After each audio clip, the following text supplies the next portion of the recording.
बेटा यहाँ पे डिटरमिनेंट दिया F one plus F x one F one by x, इसको सॉल्व किया, इन दोनों का प्रोडक्ट करेंगे माइनस इसका प्रोडक्ट, तो यहाँ पे अपने पास ये वाला एक्सप्रेशन आता है। अब ये दोनों टर्म्स को राइट साइड में ले जाते हैं।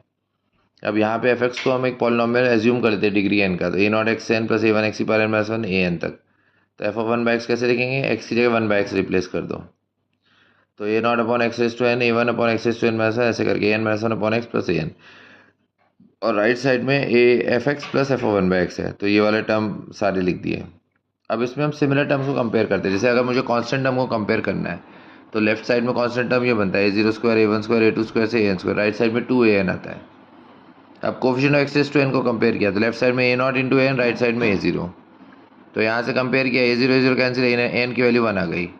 अब दोनों तरफ में एक्स की पावर एन माइनस वन की कोफिशिएंट कंपेयर करो, तो एक्स की पावर एन माइनस वन कैसे बनेगा, एक्स एन का टर्म वन बाई एक्स के टर्म से मल्टीप्लाई होगा, तो A zero into N minus one आएगा, और इधर एक्स एन माइनस वन का टर्म कांस्टेंट से मल्टीप्लाई होगा, तो A one into A N आएगा, तो वो ए वन के इक्वल है। अच्छा, ए एन की वैल्यू वन थी तो ए एन की जगह वन रखा, तो ये टर्म ए वन ही बन गया, ए वन दोनों तरफ से कैंसिल हो गया, तो मतलब ये टर्म जीरो होना चाहिए, तो ये टर्म जीरो होना चाहिए, ए एन माइनस वन की वैल्यू जीरो हो गई। उसी तरह से हम बोल सकते हैं A N minus two A N minus three से लेकर ए वन के टर्म सब जीरो होंगे। तो ये सारी वैल्यूज फर्स्ट इक्वेशन में पुट करो,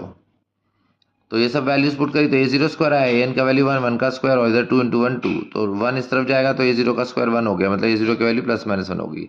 तो एफ एक्स में अब हम पुट कर सकते हैं, ए जीरो की जगह प्लस माइनस वन पुट करो और ए एन की जगह वन, बाकी सब टर्म जीरो है। तो एफ टू की वैल्यू 17 है, तो plus minus two power N plus one 17 हो गया, मतलब प्लस माइनस टू की पावर एन 16, तो एन की वैल्यू 4 के लिए सेटिस्फाई होगा अगर हमने प्लस साइन लिया यहाँ, तो एन इक्वल टू 4 के लिए सेटिस्फाई होगा, यानी एफ एक्स क्या आ गया, एक्स की पावर 4 प्लस वन आ गया।